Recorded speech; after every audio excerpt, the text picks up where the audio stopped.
Ang mensahe ni Kuya Rab sa lahat ng ka-angels ay simple ngunit tago sa puso.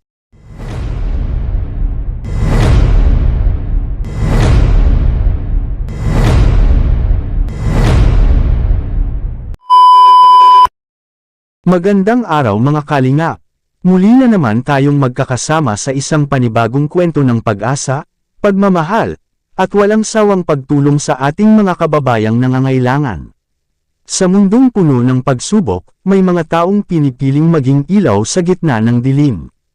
At isa sa mga mensaheng patuloy nating pinanghahawakan ay ang simpleng katotohanan na ang pagtulong ay hindi nasusukat sa laki ng halaga, kundi sa laki ng pusong handang umunawa at umalalay. Sa bawat paglalakbay natin sa iba't ibang lugar, marami tayong nakikilalang pamilyang halos mawalan na ng pag-asa. Mga magulang na araw-araw lumalaban para may maihain sa hapag. Mga batang nangangarap na makapag-aral kahit kapos sa gamit at baon. Mga matatandang tahimik na dinadala ang kanilang mga suliranin. Ngunit sa bawat kwentong puno ng luha, may kasunod na ngiti. Sa bawat pamilyang nawawalan ng pag-asa, may mga taong handang tumulong. At dito natin nakikita ang tunay na diwa ng pagkakaisa. Ang mensahe ni Kuya Rab sa lahat ng ka-angels ay simple ngunit tago sa puso. Huwag nating kalimutan na ang biyayang natatanggap natin ay mas nagiging makabuluhan kapag naibabahagi natin sa iba. Hindi kailangang mayaman para makatulong. Hindi kailangang sikat para makapagbigay inspirasyon. Ang kailangan lamang ay pusong marunong makiramay. Maraming beses na nating nasaksihan kung paano nababago ang buhay ng isang tao dahil sa sama-samang pagkilos.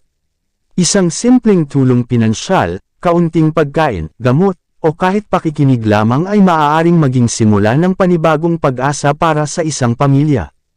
Mga kalingap, ang bawat like, share, panunood, at suporta ninyo ay hindi lamang numero sa isang channel.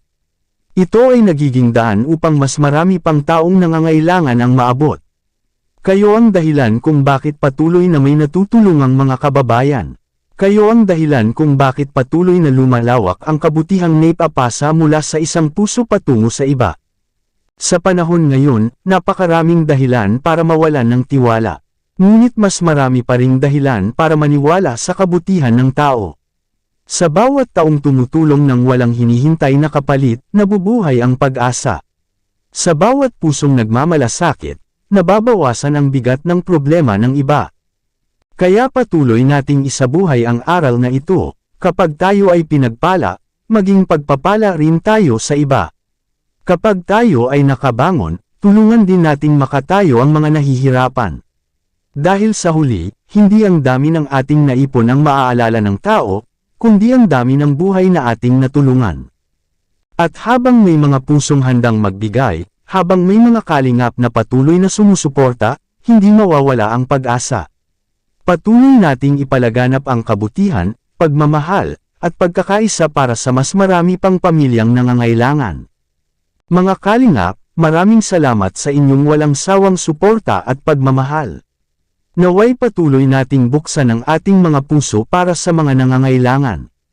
Huwag nating kalimutang ang pinakamagandang yaman ay ang kabutihang na ibabahagi natin sa kapwa. Kung nagustuhan ninyo ang kwentong ito, huwag kalimutang mag-like, mag-share, at mag-subscribe.